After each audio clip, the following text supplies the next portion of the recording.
Hello everyone, welcome back to my channel, and we have come to the last unit of our macroeconomics that deals with population and its related issue while we discuss it from an economic perspective.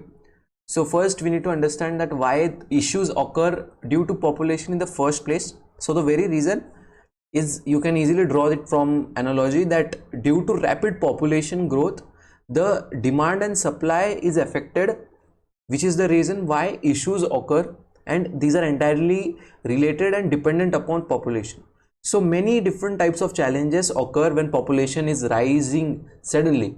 First, maybe unemployment, poverty and illiteracy are the primary challenges that occur when population is increased significantly. So firstly, we need to discuss the main problem that population causes. Is it with regards to poverty in India? So we all know that India is among the top countries which lines in with the poverty issue. So there are many different types of poverty, but primarily two types we need to discuss here is absolute poverty and relative poverty, which is caused by various different factors as well. So first, absolute poverty refers to the inability of a person to meet the basic needs to survive in a particular area. That causes absolute poverty. So basic need includes our food, clothing and shelter. These are the basic needs. Unless you satisfy these needs, you cannot live in that particular area. This is the concept of absolute poverty. Now relative poverty is with regards to stratification in the society. So that is how relatively you are poor as compared to higher classes of that particular area. So for example, if a person is earning 1 lakh rupees per month, compared to him, if you are earning of 1000 rupees, though it is enough for you to survive, but relatively you are poorer than him, so you are relatively poor. Then what is the major cause of poverty in India? So you can clearly draw the analogy that poverty happens when there is a rise in population which causes unemployment, and it eventually leads to social exclusion, which is the reason poverty happens. Now there are different measures introduced by government to reduce the poverty in India. So firstly, this we need to understand, everywhere it is well known, popular, that is MG-NREGA, that is Mahatma Gandhi National Rural Employment Guarantee Act. So this is an employment guarantee act where for a fixed period of time employment is guaranteed in rural areas by the government itself with payable wages, which again helps poorer people to gain some money, to earn some money and increase the standard of living. Then PDS is the public distribution system with regards to the concept of food security, because most of rural areas, in poorer areas, they cannot afford food. That is the condition, which is the reason why public distribution system was introduced, where rations were given to poorer people and food security was done through a subsidized distribution system. Then subsidies were given, subsidies also sub point under public distribution system. Then again, skill development for self-employment as well. Skills are very necessary, and these skills are being taught by the government through various different schemes to rural people who are poor.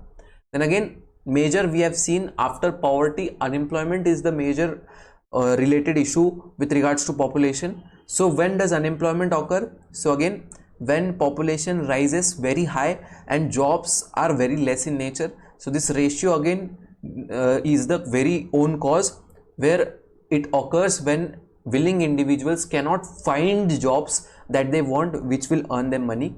So this is measured by unemployment rate. Then India is again, we have seen in India that most of the Indians are, though they are educated, but they are still unemployed because of lack of jobs.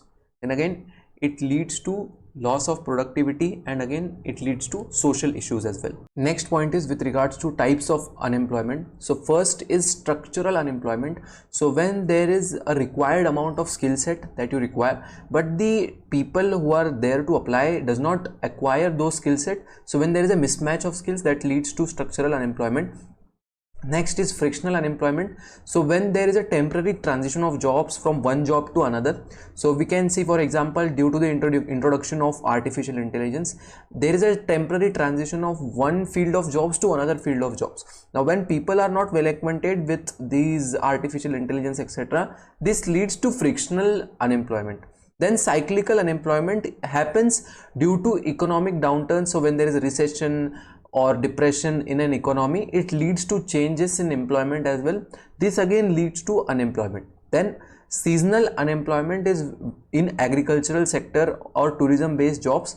When we see that for a particular season there is employment, then the very next season there is no employment. So this is seen in agricultural based area. And a more different type of unemployment is disguised unemployment. So for example, in an agricultural field there is a requirement of 4 people, but actually 10 people are working there. So though there is a requirement of only 4, 10 are working, so those 6 people are disguisedly employed there.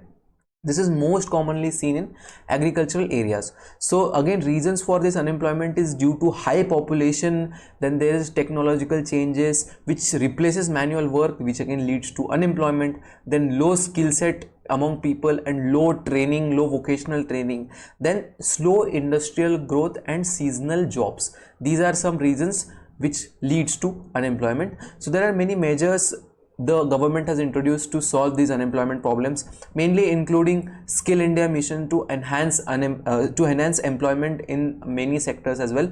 Then Startup India is another new initiative taken by government with regards to promotion of entrepreneurship. Then again, education system reform, that is new education policy is being introduced to train students in a way which will lead them to proper employment as well. Then again, micro industries, medium industries, MSME industries will be there for providing employment as well. Then again, in economic growth we see there are many problems with regards to economic growth when we study Indian economy, because first main problem is that there is an unequal distribution of wealth among different classes of society. So again we see that 2% of people have 98% of wealth and 98% of people have 2% of wealth. Well, in reality this is the same case, that only few people or few class of our society has much more wealth than majority of the population. Then environmental degradation happens due to industrialization. This is again a hurdle in economic growth as well. Then we see that urban rural divide is again a major problem in development.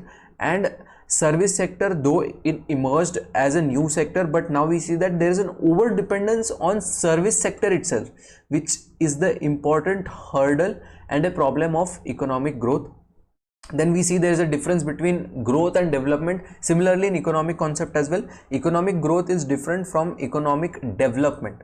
So growth is when the GDP or national income increases, and development is a broader concept with regards to the quality of life, and humanitarian aspect is also added in development. So when quality of life also increases with GDP and national income, that leads to economic development. Now how is it measured? It is measured with human development index, literacy rate, infant mortality rate, different health indicators. So it measures economic development. So closed economy, mixed economy, we have all known this type. There are different types of economy. So closed economy, which means that there is no trade with other nations, it is self-reliant and it is protected. That is, limited consumer choices are there and it is very slow growth. But we see that India is an example of mixed economy because of the liberalization, privatization, globalization policy in 1991. After that we opened up and became a mixed economy. And again, open economy is also an example of the same, where international trade happens and there is a access to technology, capital and larger markets as well. So coming to the last concepts, that is balance of payments. So balance of payments is the records of all economic transactions that happens, that is import, export with all of the countries in a particular format. So it has the current account of exports and imports of all goods and services in a particular financial year. So again, capital account, current account, these are concepts with regards to balance of payments. So capital account takes a record of all of the investments in various countries and loans taken from various countries as well. So balance of payments should be there to maintain a stable economy. So we have everything on paper, where our exports are going, where imports are there, whether exports are more than imports or whether it is vice versa, what is good for economy. So for economic growth and development, balance of payment is very necessary. So again, a disequilibrium concept also arises during balance of payments. So that is when outflows is more than inflows, it leads to disequilibrium as well. So it is caused by high imports, capital flight and different prices of various goods when they hike, and we are totally dependent on imports, it leads to disequilibrium.